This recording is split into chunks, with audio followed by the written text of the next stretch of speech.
Hi, everyone. I am excited to announce our Indie Spirits podcast with my excellent team.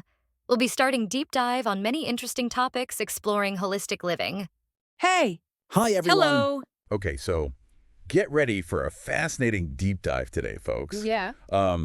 We're going to be exploring why two of the biggest scientific minds of the 20th century, J. Robert Oppenheimer and Albert Einstein, were deeply influenced by, wait for it, All right.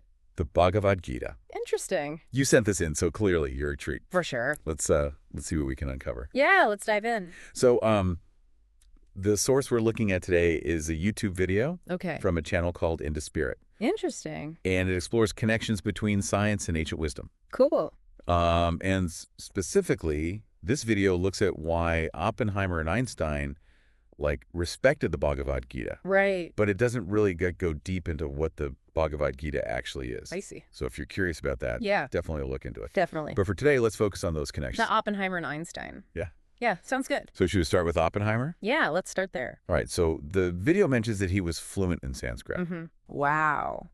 which means he read the Gita in its original language. That's impressive. I know, right?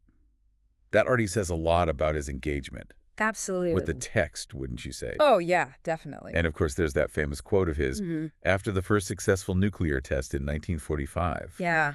Now I am become death, the destroyer of worlds.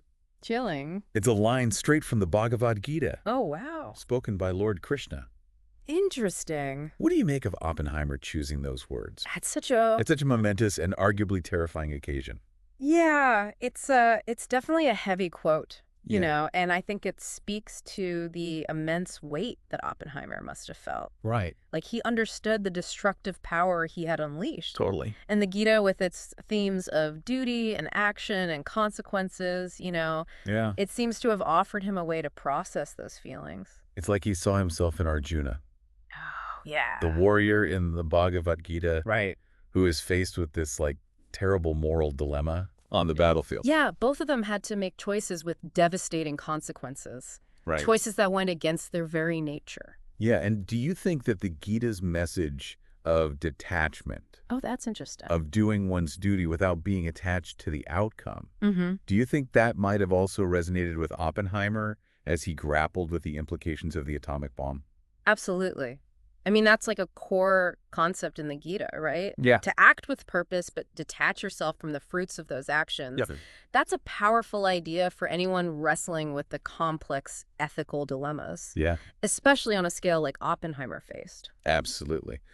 So shifting gears to Einstein now. Okay. The video talks about how he was drawn to the Bhagavad Gita's philosophical depth, Yeah. its exploration of reality, time, and interconnectedness. Right. Einstein wasn't just a scientific genius. Right. He was a deep thinker who Yes, sought meaning beyond the equations. totally. And remember his quote? Oh, When I read the Bhagavad Gita and reflect about how God created this universe, everything else seems so superfluous. wow. That suggests to me that the Gita provided him with a profound sense of perspective. It really does. Don't you think? Yeah. It makes you wonder, did any specific concepts from the Gita, Like what?